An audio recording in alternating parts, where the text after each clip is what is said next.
चलो कल के क्लास में देख लो, यहां तक का पूरा पॉइंट कर लिए थे। टोटल कल अपन महाजनपद के बारे में चर्चा किए थे ना, कि महाजनपद काल कब से चालू होता है? 600 ईसा पूर्व से लेकर कब तक? 340 ईसा पूर्व तक चलेगा। या इसका हम उद्भव मानते 6वीं शताब्दी से। कब से चालू होता है? तो 6वीं शताब्दी में, जो मुख्य रूप से इससे पहले वैदिक काल के समय हमको देखने मिला था, उत्तर वैदिक काल में। उत्तर वैदिक काल में किसका आविष्कार हुआ? लोहे का क्या होता है? आविष्कार किया गया, जो आगे चल के यही शहरी सभ्यता का मुख्य क्या बना? कारण, जिसके कारण बना आपका महाजनपद काल। कौन सा काल? महाजनपद काल में जो क्षेत्र जो थे उसकी अलग अलग इकाइयां होती थी। सबसे छोटी इकाई कबीला कहलाता था। दूसरा में ग्राम, ग्राम के बाद जन, जन के बाद जनपद, जनपद के बाद महाजनपद। तो सब लोग, सभी व्यक्ति महाजनपद की ओर अग्रसर होने लगे, क्योंकि वही पूरे शहरी सभ्यता के रूप में डेवलप हुआ। तो जो कबीला में रहने वाले, ग्राम में रहने वाले, जनपद में रहने वाले, सब कहाँ आना चालू कर दिए? महाजनपद वाले क्षेत्रों में। और कुल कितने महाजनपद जन्म हुए? कुल कितने महाजनपद हुए? 16। उसमें सबसे शक्तिशाली महाजनपद, क्योंकि मगध ही आगे अन्य महाजनपदों का अंत करके पूरे अखंड भारत में क्या करेगा? शासन। और हमें वहां देखने मिले टोटल कितने राजवंश? 7 राजवंशों ने मगध में रह के क्या किया था? शासन। आ रहा समझ में? तो ये जो 7 राजवंश थे, इनके हम नामों का ट्रिक देखें तो कैसे याद कर सकते हैं? हसीना, मसूक, सा। कैसे याद करेंगे? हसीना, मसूक, सा। तो ह से क्या आएगा? हरियक वंश। सी से शिशुनाग वंश, ठीक है ना? गलत लिखा गया है। न से क्या आएगा? म से मौर्य वंश। शु से, क से, और स से सातवाहन। तो सबसे पहले हम क्या चालू करेंगे? हरियक वंश को आज चालू करते हैं। क्लियर सबका? चलो, हरियक वंश जो था, मगध का जो क्षेत्र था वो बिहार वाले इलाके में आता था। किस में आता था? बिहार वाला क्षेत्र है ना, मगध वाला जो एरिया है ये। तो ये जो 3 महाजनपद कौन कौन से?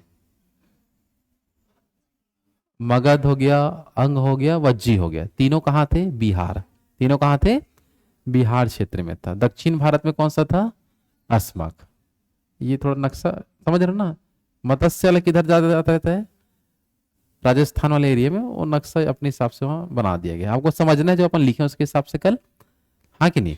तो हम चालू कर रहे हैं मगध वाले से। कहाँ चालू करते हैं? मगध वाले क्षेत्र से, जो बिहार एलियम मिलेगा। कहाँ मिलेगा आपका? बिहार के क्षेत्र में। तो हरियक वंश का उद्भव या हरियक वंश की स्थापना कब से होता है? तो कब से चालू होगा? 544 से स्टार्ट होगा और कब तक चलेगा? 492 ईसा पूर्व तक मगध में जिन्होंने राज किया वो था हरियक वंश। कौन सा वंश? तो हरियक वंश वाले कब से कब तक मगध में शासन करेंगे? 544 से 492 तक। और हरियक वंश का जो संस्थापक का नाम था बिंबिसार। क्या नाम था? कि हरियक वंश का अगर क्वेश्चन आए कि स्थापना या संस्थापक कौन था, बता दो। बिंबिसार था। मोबाइल को छोड़ो पहले, उधर इधर ध्यान दो। क्या है मोबाइल में? क्या है जल्दी बताओ, चेक करूं आके। रख दो अंदर, बैग अंदर रखो मोबाइल। पढ़ाई चल रहा है, उधर ध्यान दे रहे हो। बताओ हरियक वंश का संस्थापक कौन है? वाह, मोबाइल चलाने के पूछा जाएगा ना। हरियक वंश का संस्थापक बिंबिसार। हरियक वंश कौन से राज्य में थे? जल्दी, बाकी लोग बताओ। कौन सी स्टेट में रहेंगे? बिहार। अभी समझा रहा हूं क्या? तो थोड़ा ध्यान भटका, मतलब समझ जाओ कि वो चीज याद नहीं होगा ना। यहां बैठने का मतलब क्या हुआ? आपको समझना है और आपको अच्छे से पूरा याद करना है। आ रहा समझ में? आगे बढ़े, चलो देखो ध्यान से। तो हरियक वंश वाले बिहार क्षेत्र में थे, मगध क्षेत्र में। मगध वाले लोग ही, भले मगध छोटा क्षेत्र है लेकिन प्राकृतिक दुर्ग होने के कारण, उपजाऊ भूमि होने के कारण वो धीरे धीरे डेवलप होने चालू हुए थे। समझ में आ रहा है? जो आसपास के अन्य क्षेत्रों को जीतते हुए चलेंगे। तो सबसे पहले हरियक वंश का स्थापना कौन किया था? बिंबिसार। और इसी के समय जैन धर्म और बौद्ध धर्मों का विकास होता था। मतलब जैन धर्म और बौद्ध धर्म का जो विकास किसके समय देखने में मिलता है? हर बिंबिसार के समय। किसके समय? बिंबिसार के समय कौन कौन से धर्मों का विकास हो रहा था? जैन धर्म और बौद्ध धर्म। समझ आ रहा है? तो इसने कौन से धर्म को अपनाया? तो ये अपनाया जैन धर्म को। किसको अपनाता है? जैन धर्म को अपनाएगा। वो आगे चल के जो होगा वो बौद्ध धर्म को अपनाएगा, इन्हीं के वंश वाले ही। लेकिन ये फिलहाल किसको अपनाता है? जैन धर्म को। और अगर हम बात करें पहला ऐतिहासिक राजवंश, यदि नाम पूछे तो उसको बताना है हर्यक वंश। क्या बताना है? कि पहला ऐतिहासिक राजवंश जिसकी स्थापना कौन किया था? बिंबिसार। ये आपको याद रखना है, ठीक है। और हर्यक वंश जो था, या उस समय इनकी जो राजधानी थी क्या था बता दो? राजगिरी या तो गिरिब्रज था। और इसने मुख्य रूप से, या हर्यक वंश वाले का बात करें तो हर्यक वंश वाले लगभग कितने वर्षों तक राज किए? 52 वर्षों तक मगध में क्या किए थे? शासन किए थे, है ना। और बिंबिसार जो है मुख्य रूप से इसी के जस्ट ऊपर में था अंग महाजनपद। कौन सा महाजनपद? तो अंग महाजनपद में जो रहता था ब्रह्मदत्त। कौन रहता था? तो बिंबिसार जो था वो हर्यक वंश, जो सॉरी बिंबिसार जो था वो अंग महाजनपद के जो शासक, जिसका नाम क्या था? ब्रह्मदत्त, उसको हराया और अंग महाजनपद को अपने में मिला लिया। क्योंकि मगध के जस्ट ऊपर क्या है? अंग। क्योंकि अपने ही आसपास के क्षेत्र को पहले जीतेगा और जीतते जीतते फिर आगे बढ़ते रहेगा। समझ आ पा रहा है? तो पहले तो युद्ध की नीति अपनाई इसने। कौन से, किस पर आक्रमण किया? ब्रह्मदत्त। और कौन से महाजनपद को अपने मिला लिया? तो अंग महाजनपद को अपने में मिला लिया।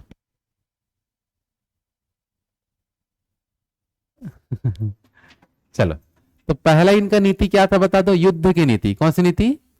युद्ध की नीति के तहत क्षेत्रों को विस्तार करते गया। दूसरा इनका नीति था विवाह की नीति। कौन सी नीति?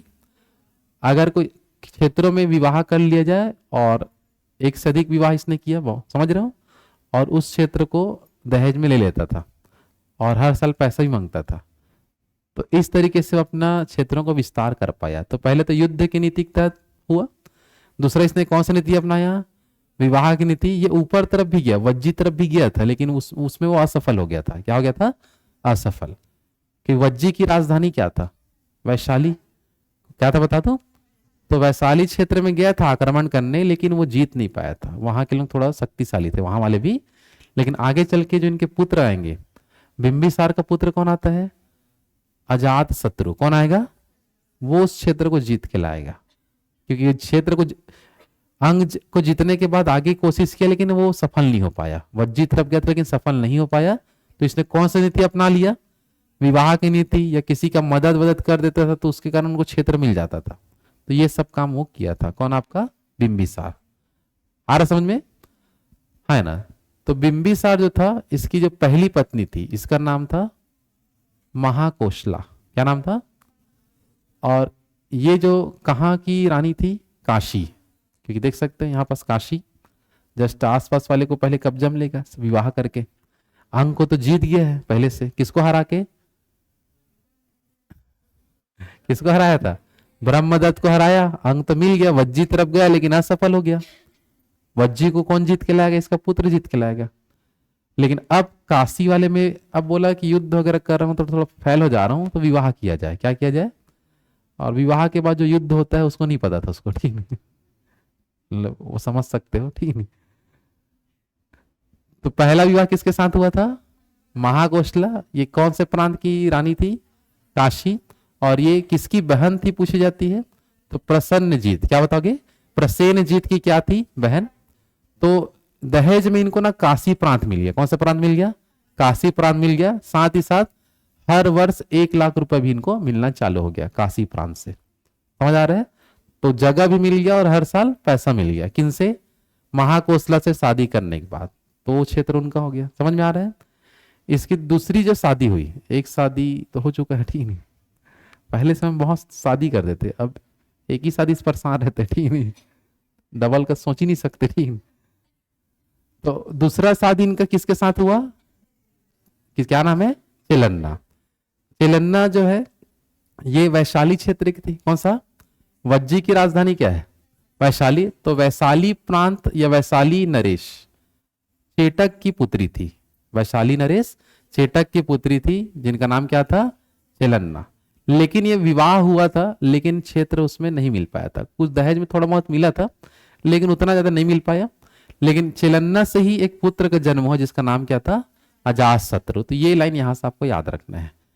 इससे शादी करने के बाद क्षेत्र तो उतना नहीं मिल पाया, लेकिन जो पुत्र का जो जन्म हुआ वो क्षेत्रों का विस्तार आगे चल के करेगा। समझ आ रहा है? तो देख लो, इनका पहला विवाह किसके साथ हुआ था? अच्छा, हम लोग किसका विवाह पढ़ रहे हैं? बिंबिसार, नहीं तो पता किसका सोच ले, ठीक है। बिंबिसार का विवाह पहला किसके साथ? महाकौशला। कौन सा प्रांत मिला?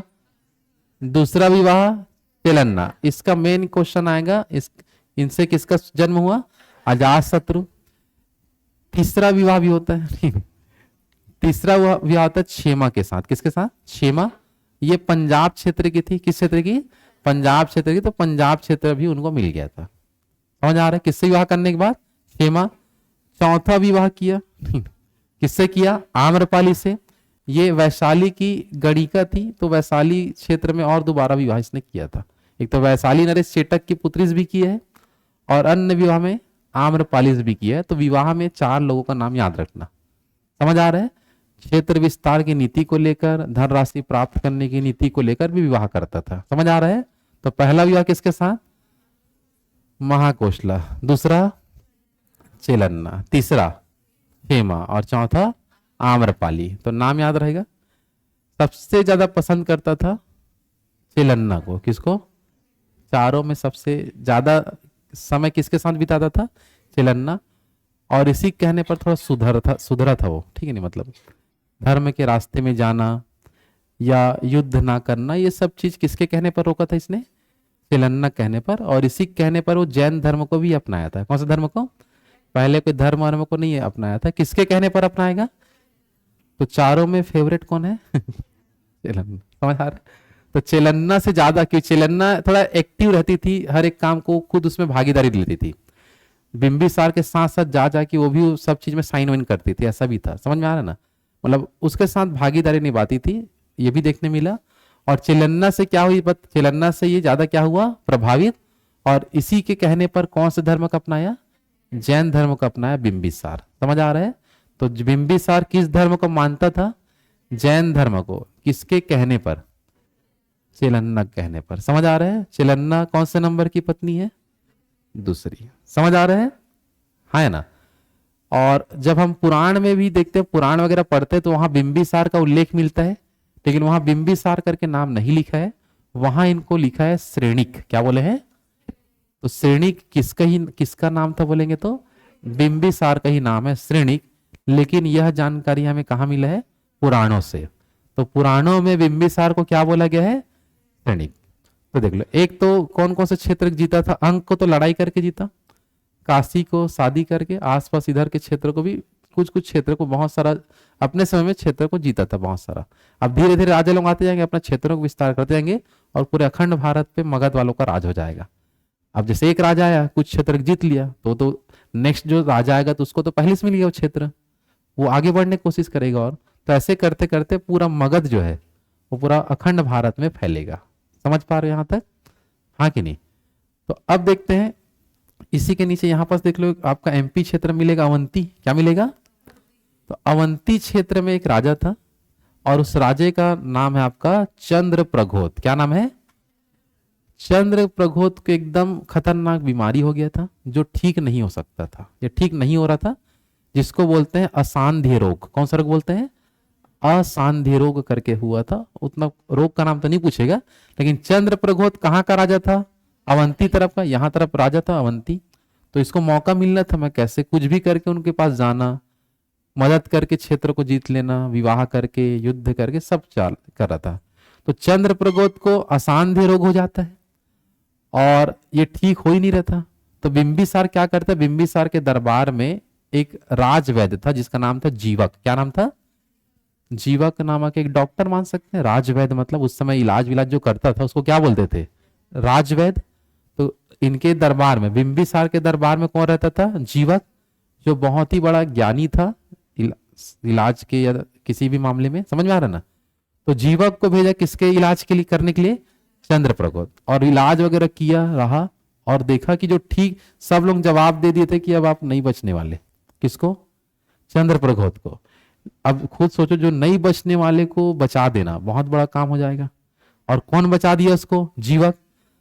अब ये सब काम कौन कर रहा था? मेन बिंबिसार। बिंबिसार जीवक को भेजा और जीवक इसको बचा दिया, जिसके कारण ये जो आपका अवंती जो क्षेत्र था वो बिंबिसार को दे देता है खुशी में। मरने वाला था, बचा लिया, तेरा ऐसे कर, ठीक नहीं। तो अवंती को मगध के अधीन कर दिया कि अवंती में वो राजा भले रहेगा लेकिन वो मगध के अधीन रहूंगा और उन्हीं लोग शासन चलाएंगे।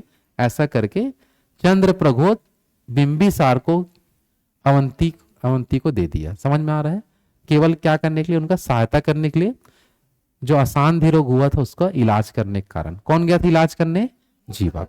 तो ये भी घटना आपको यहां से याद रखना है। समझ आ पा रहा है? तो एक तो विवाह की नीति से क्षेत्रों को बढ़ाया था अपना, और अवंती कैसे मिला था उसको बता दो। किसका इलाज करवाया था? चंद्रप्रघोत का इलाज कराने के लिए, करने के लिए किसको भेजा था? जीवक को। तो ये किस्सा यहां हो गया। समझ पा रहे हैं यहां तक? है ना? अब जैसे ये देखो अंग महाजनपद को जीता, और इसका जो विवाह 4 लोगों से हुआ था। अजात शत्रु का जन्म किससे हुआ था? सिलन्ना से। किससे हुआ था? सबसे ज्यादा प्रभावित किससे रहता था? सिलन्ना से। तो अजात शत्रु जैसे थोड़ा बड़ा होता है, ठीक है ना, और अंग महाजनपद को जीत चुका रहता है, तो अंग महाजनपद को दे देता है किसको? अजात शत्रु को, जा वहां शासन करो, ऐसे करके। तो अंग महाजनपद पर जैसे विजय पाया, तो अंग को किसमें इसने मिलाया था? मगध में, है ना।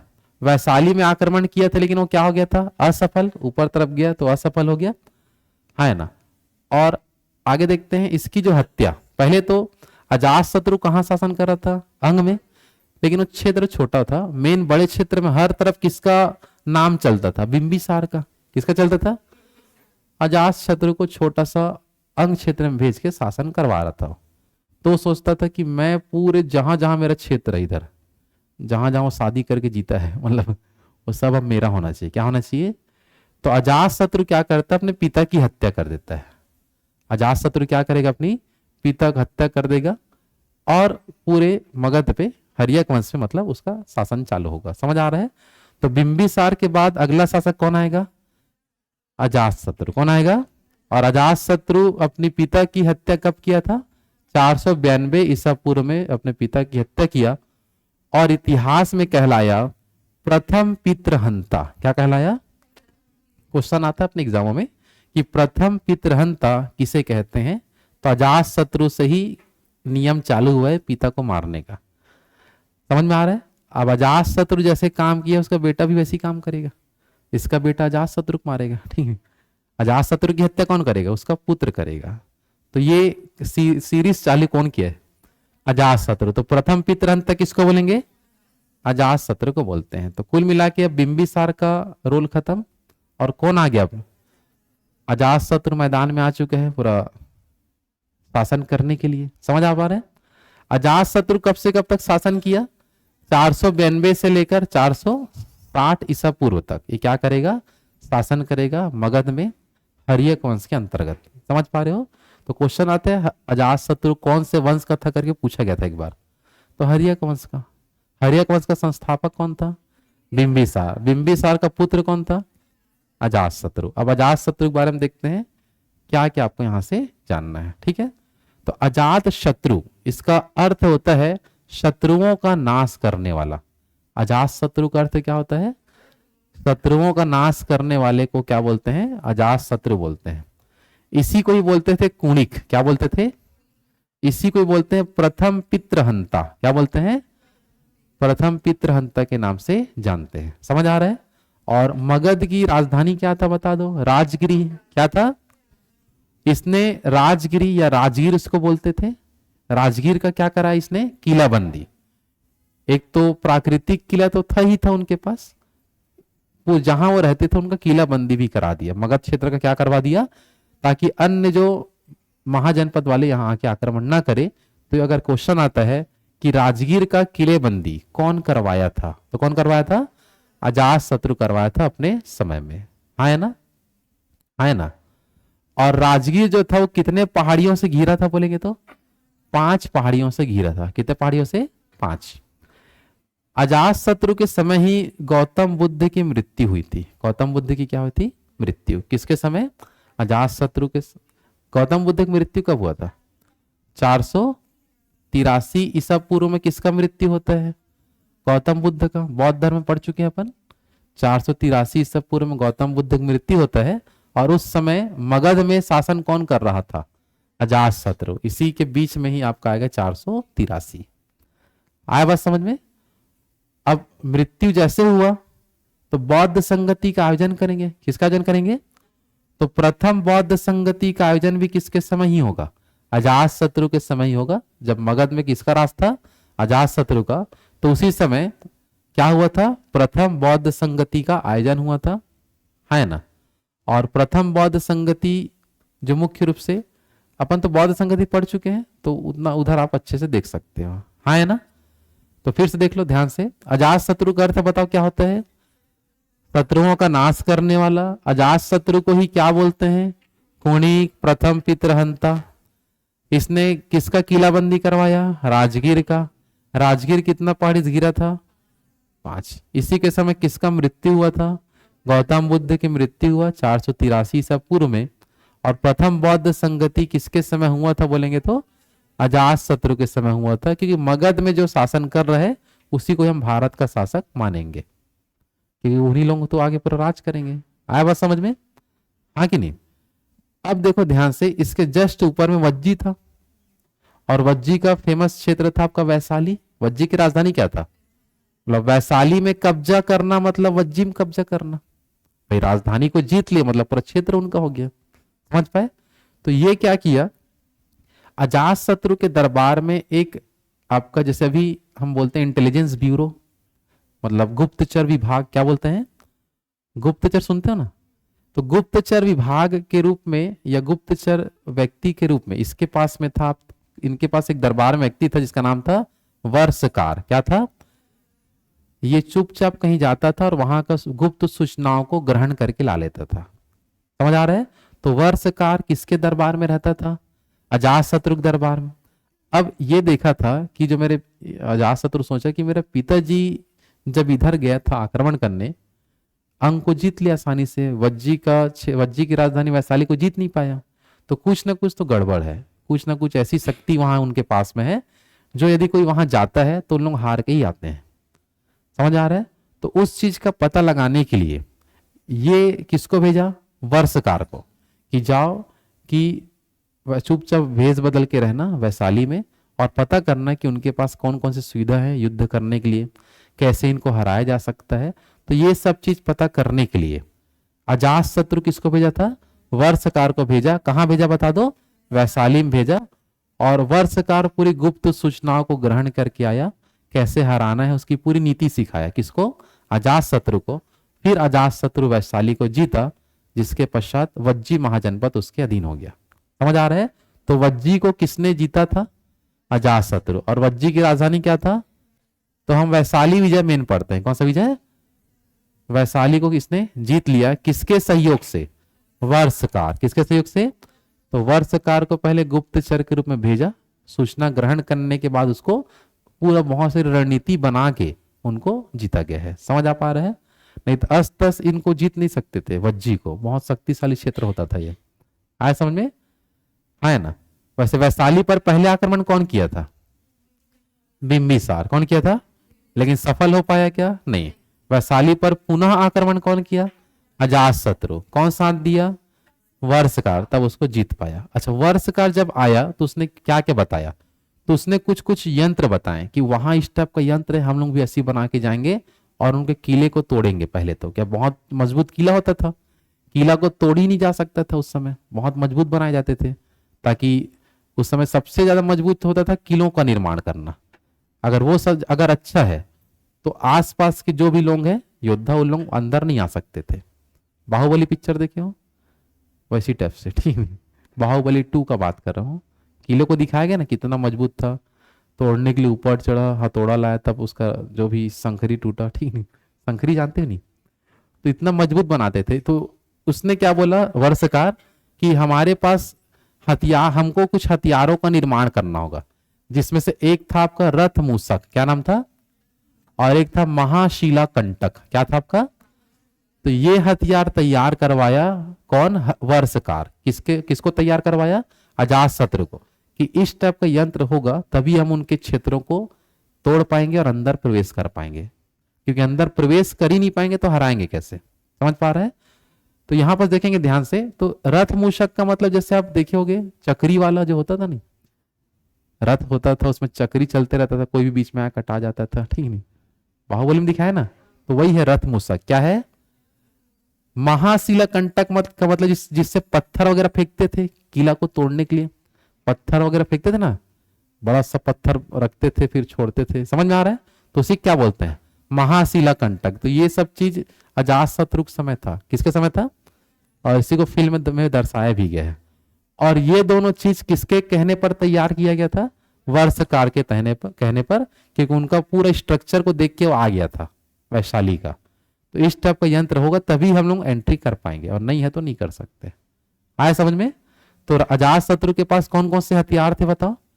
रथ मूषक थे और वर्षकार बोलता हूं, रथ मूषक और महाशिला कंटक। क्लियर सबका? अजातशत्रु पहले तो जैन धर्म को अपनाया था, क्योंकि उनके पिता भी जैन धर्म को मानते थे। किसके कहने पर? चिलन्नक बात माना था तो जैन धर्म को अपना लिए थे, लेकिन उसको लगा कि जैन धर्म से अच्छा क्या है, तो अजातशत्रु अपनाया बौद्ध धर्म को। किसको अपनाया? बौद्ध धर्म को अपनाया, क्योंकि उसी समय ना बौद्ध संगति हुआ था। तो बौद्ध संगति में आसपास की जितने भी जनसंख्या है वो पूरा बौद्ध धर्म वाले लोग एक जगह इकट्ठा हुए। अब उनसे वो प्रभावित हुआ और बौद्ध धर्म को अपनाया, ताकि पूरे लोग मेरी ही बात सुने। क्या है, उस क्षेत्र का वो राजा था। अब वहां बौद्ध संगति हो रहा, मतलब आसपास के लाखों की जनसंख्या में बौद्ध धर्म को मानने वाले लोग एकत्र होंगे। और उस समय शासक यदि जैन धर्म वाला होगा तो वहां जो लोग आएंगे उनको अनकंफर्ट लगेगा। समझ रहे हो ना जो बोला? समझ पाए? जैसे कि नरेंद्र मोदी ऐसे राज्य में ज्यादा जाना पसंद करेगा जहां बीजेपी की सरकार हो, पंजाब वाले में थोड़ा, समझ रहे हो ना? वैसी अब इतनी जनसंख्या जहां आए हैं सब बौद्ध धर्म वाले, अकेला जैन धर्म वाला वहां जाके खड़े होगा तो उसको अच्छा लगेगा क्या? नहीं। तो उसी वजह से इसने कौन सा धर्म अपना लिया? बौद्ध धर्म। कौन सा धर्म छोड़ दिया? जैन धर्म। प्रारंभ में जैन धर्म वाले को ही मानते थे, लेकिन बौद्ध संगति की वजह से, इसी के समय बौद्ध संगति हुआ, इससे प्रभावित होकर इसने कौन सा धर्म को अपना लिया? बौद्ध धर्म को अपना लिया। इसका देखो दो पुत्र थे, एक का नाम था उदयभद्र। क्या नाम था? और एक का नाम था उदाइन। क्या नाम था? उदाइन। अब उदयभद्र थोड़ा शांत माहौल का था, ये आसपास थोड़ा बहुत क्षेत्र मिल जाता था तो उधर ही जाके वो शासन वगैरह कर रहा था। इसको शासन का कोई लालच नहीं था। किसको? उदयभद्र को। लेकिन उदाइन जो है ये अपने दादा के बारे में पढ़ा था। किसके बारे में? कि मेरी दादा का हत्या कैसे हुआ था, ठीक नहीं? समझ में आ रहा है? तो कौन मारा था ऐसा करके? कौन मारा था? अजातशत्रु। मेरा पिता ही मारा, तो मैं भी एक वैसी करके देखता हूं करके, ठीक नहीं? तो उदाइन किसका हत्या करेगा? अजातशत्रु का। जैसे का तैसा वाला नियम चला। समझ में आ रहा है? तो उदाइन किसकी हत्या करेगा? अजातशत्रु का। कब करेगा? 460। तो अब मगध में राज किसका चालू होगा? उदाइन का। समझ में आ रहा है? तो हर्यक वंश का संस्थापक कौन था? बिंबिसार। बिंबिसार के बाद अजातशत्रु। अजातशत्रु के बाद ये भी पितृहंता ही है, लेकिन प्रथम पितृहंता ज्यादा पूछता है। तो प्रथम पितृहंता कौन था? अजातशत्रु। किसकी हत्या किया? बिंबिसार। तो अब पूरा रोल किसका होगा? उदाइन। अब भाई नियम है, चेंज होते जाएगा, ठीक नहीं? आया बात समझ में? बस अजातशत्रु का मेन क्वेश्चन आएगा कि उसने कौन से क्षेत्र को जीता था? तो वैशाली को। किसको जीता? वैशाली क्षेत्र जो जीता था वो बहुत बड़ा क्षेत्र माना जाता है, क्योंकि वो भी मगध जैसा शक्तिशाली था और उसको रणनीति के तहत जीता गया, वर्षकार के रणनीति के तहत। आया बात समझ में? हाँ कि नहीं? चलो अब किसका नंबर आएगा? उदाइन। ये 460 में आएगा और कब तक? 444 तक क्या करेगा? मगध में रह के क्या करेगा? शासन। तब धीरे धीरे देखो, देख लो, मगध हो गया है, अंग उनका हो गया है, वज्जी, काशी, समझ आ रहा ना, कौशल, धीरे धीरे इनका क्षेत्र बढ़ते जा रहा है। अवंती तो पहले से उनके अधीन आ चुका है, तो धीरे धीरे मगध, धीरे धीरे उनका विस्तार हो गया। तो उदाइन को बहुत बड़ा क्षेत्र मिल जाएगा शासन करने के लिए। आगे जो राजा आते जाएंगे उनको और बड़ा क्षेत्र मिलते जाएगा। समझ आ पा रहा है? तो उदाइन के बारे में ज्यादा कुछ नहीं आता। सबसे मेन क्वेश्चन ये आता है कि उदाइन ने, क्योंकि बिहार का क्षेत्र है मगध वगैरह, तो बिहार के भी जो राजधानी है पटना, जिसको उस समय बोलते थे पाटलिपुत्र। क्या बोलते थे? तो इसने पाटलिपुत्र शहर का स्थापना किया। किसका स्थापना किया?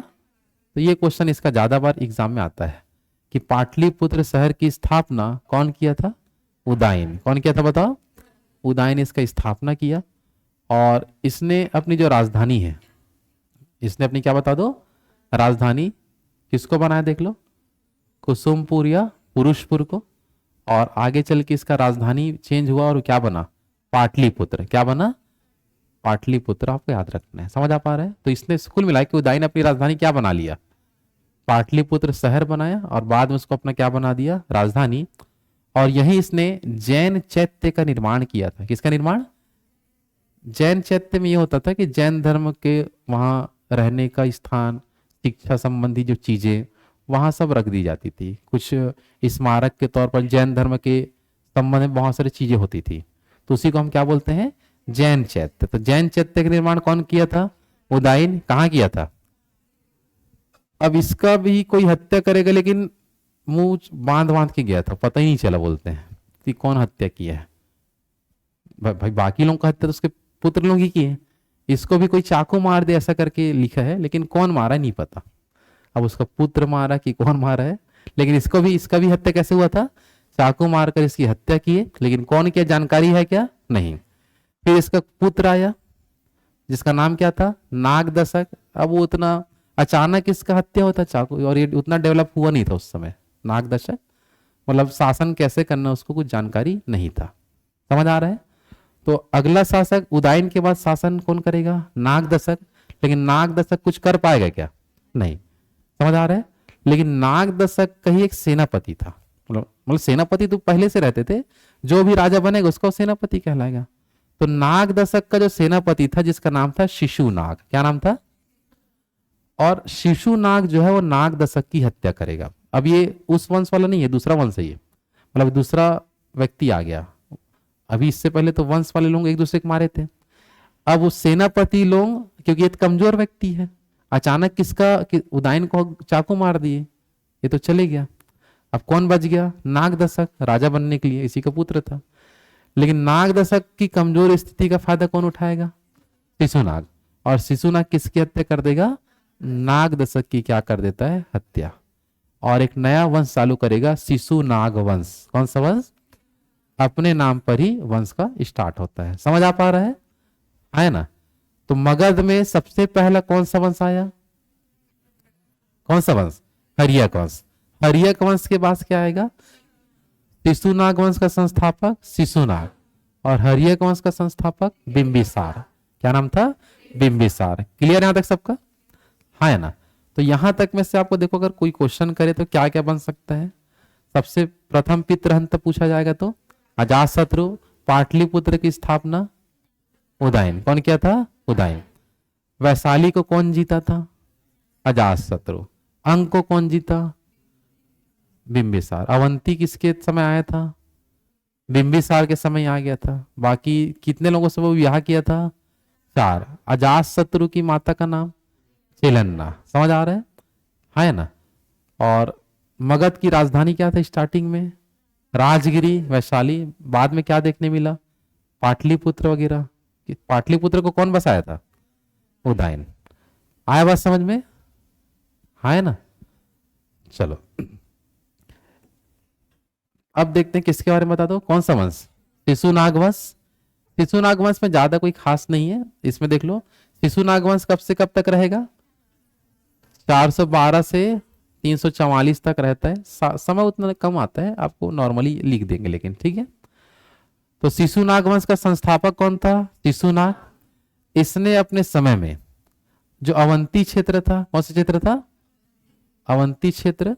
और मुख्य रूप से देखो, अपन देखते हैं नक्शे में, देखना अवंती, और एक था आपका वत्स। क्या था बता दो? वत्स। ये दोनों क्षेत्र को जीता था, मतलब क्षेत्र विस्तार के अंतर्गत। अवंती तो पहले अधीनता स्वीकार किया था ना, लेकिन राजा तो उन्हीं लोग रहते थे। मगध की क्या स्वीकार किए थे? अधीनता। समझ आ रहा है? लेकिन अवंती को पूर्ण रूप से जीता कौन था? शिशुनाग। कौन जीता? और उसी के ऊपर में था वत्स। क्या था आपका? समझ आ रहा है? तो वत्स को भी कौन जीतेगा? शिशुनाग। इसके समय राजधानी क्या था? पाटलिपुत्र। इसने अपना राजधानी चेंज करके बना लिया वैशाली। किसको बना लिया? क्योंकि वैशाली भी एकदम ठीक ठाक वाला एरिया था, तो पाटलिपुत्र के स्थान पर वैशाली को राजधानी बना लिए। सबसे पहले राजधानी था राजगिरी। क्या था? राजगिरी से क्या बना? पाटलिपुत्र।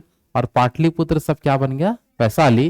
क्योंकि अब जहां पहले, क्योंकि इसने एक नया वंश चालू किया है, पुराने वंश वाले लोगों का कोई ना कोई रिलेशन अभी भी वहीं रहेंगे, तो उसने क्या सोचा सबसे पहले कि अगर मैं यहीं रहूंगा तो कोई ना कोई मेरी भी हत्या कर देगा, क्योंकि नया वंश चालू कर दिया, हर एक वंश को खत्म करके क्या ला दिया? शिशुनाग। तो इसने सबसे पहला काम किया कि मैं अपना जगह चेंज करूंगा। तो जगह चेंज करके पाटलिपुत्र की जगह क्या बना दिया? वैशाली को अपना क्या बना देता है? राजधानी। और इसके समय मुख्य रूप से मगध का जो क्षेत्र था, मगध जो साम्राज्य था, इसका क्षेत्र कहां से कहां तक विस्तृत था? बंगाल से मालवा। कहां से कहां तक आपका? बंगाल से लेकर पूरा मालवा। इधर आपका पूरा बंगाल एरिया, कौन सा एरिया? और यहां पास है मालवा। यहां पास क्या है? तो पूरा बंगाल से मालवा तक का पूरा क्षेत्र आ गया था मगध साम्राज्य में। कौन सा साम्राज्य में? किसके समय बोलेंगे तो शिशुनाग के समय। किसके समय? शिशुनाग के समय आपको देखने मिलेगा। क्लियर है तक सबका? हाँ है ना? चलो, तो शिशुनाग के बारे में देख लो, क्या क्या रखना है। शिशुनाग वंश का क्या था? ये संस्थापक। अवंती और वत्सराज को क्या किया था? जीता। पाटलिपुत्र के स्थान पे वैशाली को राजधानी बनाया। इसके समय क्षेत्र मगध साम्राज्य कहां से कहां तक फैला था? क्योंकि देख लो, बंगाल तरफ भी फैल गई इधर और मालवा तरफ भी फैल गए। तो बंगाल के से लेकर कहां तक? मालवा तक इनका मुख्य रूप से क्या हो गया? शासन का क्षेत्र फैल गया। क्लियर है सबका? हाँ कि नहीं? और शिशुनाग के बाद अगला जो शासक आया जिसका नाम है कालाशोक। क्या नाम है? तो कालाशोक के बारे में देख लो, बाकी इसके आगे कल देखेंगे। समझ आ रहा है? कालाशोक के बारे में देख लो। कालाशोक के बाद देखते हैं, तो शिशुनाग के मृत्यु के पश्चात, ये इसका कोई हत्या वगैरह नहीं किया है ना, शिशुनाग के मृत्यु के पश्चात कौन राजा बना बता दो? कालाशोक, है ना। और इसी को ही पुराण हो गया, ये दिव्य वदान करके पुस्तक आता है, इसमें इसको बोला गया है काक वर्ण। क्या बोला गया है? कालाशोक का ही नाम क्या है? काक वर्ण। कहां ऐसा लिखा है? पुराणों में और दिव्य वदान नामक पुस्तक में ऐसा लिखा है। इसने क्या किया? पाटलिपुत्र को पुनः अपना राजधानी बना लिया।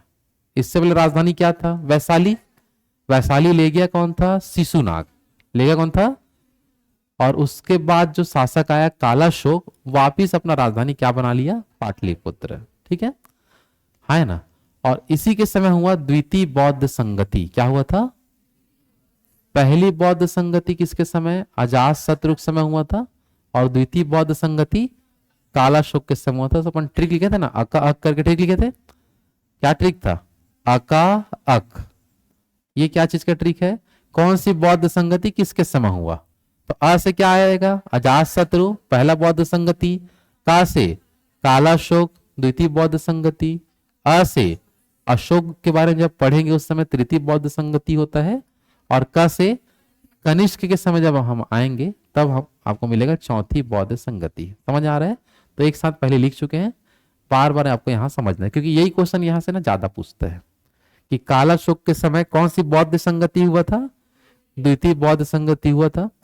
और इसने ये जो है मुख्य रूप से इसने जो एक नया वंश चालू किया जिसको बोलते हैं ब्राह्मण वंश। कौन सा वंश? मतलब ब्राह्मण वंश का प्रथम संस्थापक। क्या बोल रहा हूं मैं? ब्राह्मण वंश का प्रथम संस्थापक किसे कहा जाता है? कालाशोक को कहा जाता है। हाँ है ना।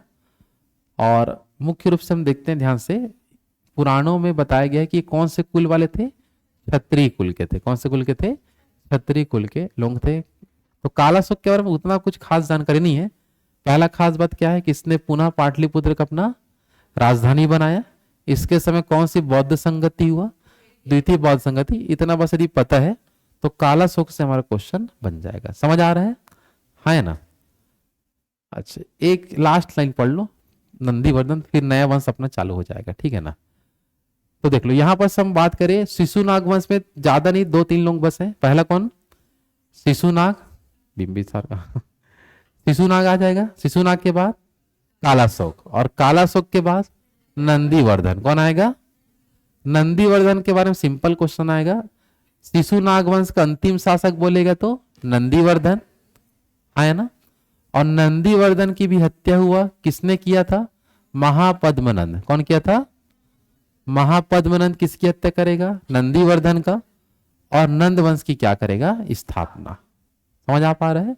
तो मगध में दो वंश हमारा खत्म हो गया। कौन कौन सा? हर्यक वंश और दूसरा शिशुनाग वंश। कल के क्लास में हम कहां से चालू करेंगे? नंद वंश। कौन किसकी हत्या किया था ये आपको अच्छे से याद रखना है। बिंबिसार की हत्या कौन किया था? अजातशत्रु की हत्या उदयन। उदयन का कोई चाकू मार दिया। उसके बाद कौन आया? नागदशक। कौन आया? नागदशक की हत्या कौन करेगा? शिशुनाग आएगा। शिशुनाग के बाद फिर आगे शासक आएगा कालाशोक। कालाशोक के बाद आएगा नंदीवर्धन। नंदीवर्धन की हत्या कौन करेगा? महापद्मनंद। और महापद्मनंद कौन सा उसका चालू करेगा? नंदवंश। क्लियर सबका? तो कल के क्लास में हम कहां से आगे कंटिन्यू करेंगे? नंदवंश से चालू करेंगे। यहां तक आज लिख लेना। समझ आ पा रहा है? हाँ है ना। तो एकदम जैसे स्टेप बाय स्टेप लिखा है सेम ऐसे पढ़ते जाओ। ऑटोमेटिक हिस्ट्री कहीं से भी क्वेश्चन आए कुछ भी बन जाता है। एक भी क्वेश्चन यहां से नहीं छूटेगा ना।